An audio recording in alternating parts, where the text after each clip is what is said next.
عمران خان صاحب کے کوکین استعمال کرنے کے تو الزام لگتے ہی رہے ہیں، لیکن ان کے دوست اور اداکار بہروز سبزواری صاحب نے عمران خان پہ شراب نوشی کا بھی الزام لگا دیا ہے۔ تو یہ بہروز سبزواری صاحب خان صاحب کے دوست ہیں، دشمن، کیونکہ انہوں نے وہ پول بھی کھول دیا ہے جو دنیا کے اکثر لوگوں کو معلوم ہی نہیں تھا۔ اسی پوائنٹ پہ بات کریں گے جی۔ السلام علیکم، میرا نام مکرم فہد ہے۔ بہروز سبزواری صاحب یہ کہتے ہیں کہ خان صاحب کوکین استعمال نہیں کرتے، اور ان پہ لوگ جو ہیں وہ الزام لگاتے ہیں، جھوٹ بولتے ہیں، بکواس کرتے ہیں، ان کو بدنام کرنے کی کوشش کرتے ہیں۔ خان صاحب نے کوکین کبھی استعمال نہیں کی، وہ صرف شراب پیتے ہیں، لیکن انہوں نے آج تک ایک بھی ڈرنک سے زیادہ نہیں لی۔ تو اب یہاں پہ سوال یہ اٹھا ہے کہ بہروز سبزواری صاحب آخر ہیں کس کی طرف، وہ کس کی سائڈ لے رہے ہیں؟ وہ خان صاحب سے دوستی نبھا رہے ہیں یا دوست کے روپ میں دشمنی نبھا رہے ہیں؟ کیونکہ ابھی تک خان صاحب کے بارے میں یہ کہا جاتا تھا کہ یہ کوکین کا استعمال کرتے ہیں، اور اب ایک نیا پٹارا کھل گیا ہے، کیونکہ بہروز سبزواری صاحب نے بول دیا ہے کہ خان صاحب شراب بھی پیتے ہیں، اور ان کی معصومیت اور ان کی شرافت ظاہر کرنے کے لیے یہ بولا ہے کہ انہوں نے آج تک ایک بھی ڈرنک سے زیادہ نہیں لی۔ تو بھائی اس بات پہ بہت ہی ہلچل مچ گئی ہے، تہلکہ مچ گیا ہے کہ بہروز سبزواری صاحب نے آخر کیا بات کر دی، کیسے کر دی، اور جب انہوں نے یہ پول کھولا، یہ راز کا انکشاف کیا، تو کیا بہروز سبزواری صاحب نے اس وقت بھی ڈرنک کی ہوئی تھی؟ اور یہ کارنامہ ایک ڈرنک کے بعد تو نہیں لگتا۔ تو جو پی ٹی آئی والے ہیں وہ بہت ہی غیظ و غضب کا شکار ہیں، اور وہ بہروز سبزواری صاحب پہ لعن طعن کر رہے ہیں، ان کو برا بھلا کہہ رہے ہیں۔ حالانکہ بہروز سبزواری صاحب خود بھی پی ٹی آئی کے ہیں، اور وہ خان صاحب کے جو ہیں وہ بہت ہی طرفدار ہیں، اور جب سے خان صاحب کرکٹ میں تھے اس وقت تو پورا پاکستانی ان کے ساتھ ہوتا تھا۔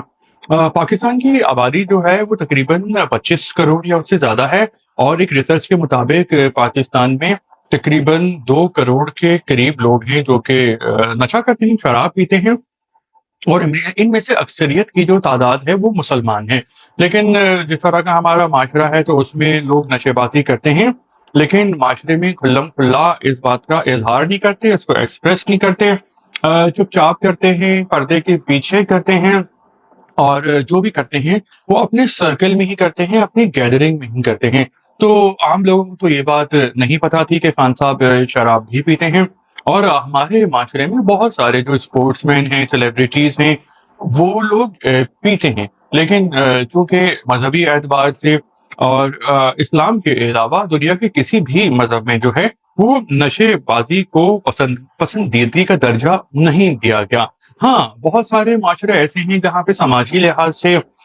کلچر کے لحاظ سے وہاں پہ شراب نوشی کی جاتی ہے، کھلے عام بھی کر سکتے ہیں لوگ اور کرتے ہیں، لیکن پاکستان جیسے معاشرے میں جہاں پہ نہ تو کلچر ہے اور نہ ہی مذہبی لحاظ سے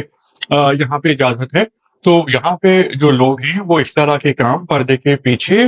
چھپ چھپا کے کر رہے ہوتے ہیں۔ حالانکہ جو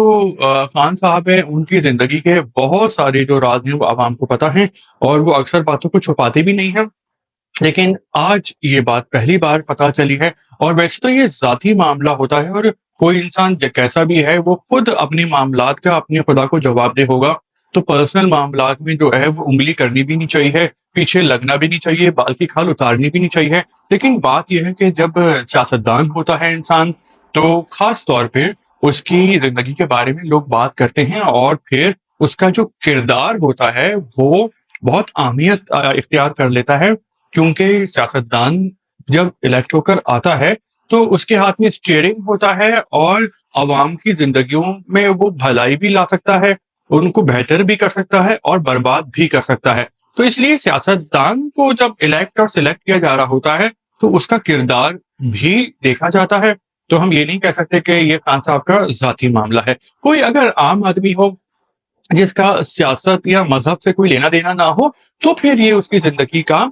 ذاتی معاملہ ہوتا ہے۔ خان صاحب سے جڑی ایک اور خبر ہے کہ ان کو 4 مقدمات میں سزا ہوئی تھی، اپیلیں کی گئیں، اور آپ کو بتایا تھا کہ جب اپیلیں کی جائیں گی تو ان میں سے اکثر جو مقدمات ہیں وہ اڑ جائیں گے، باقی نہیں رہیں گے۔ تو 3 مقدمات میں تو ایسا ہو گیا ہے کہ وہ باقی نہیں رہے۔ آخری جو مقدمے کا رزلٹ آیا تھا وہ تھا سائفر والا، جس میں خان صاحب کو بری کر دیا گیا تھا، شاہ محمود قریشی صاحب کو بھی۔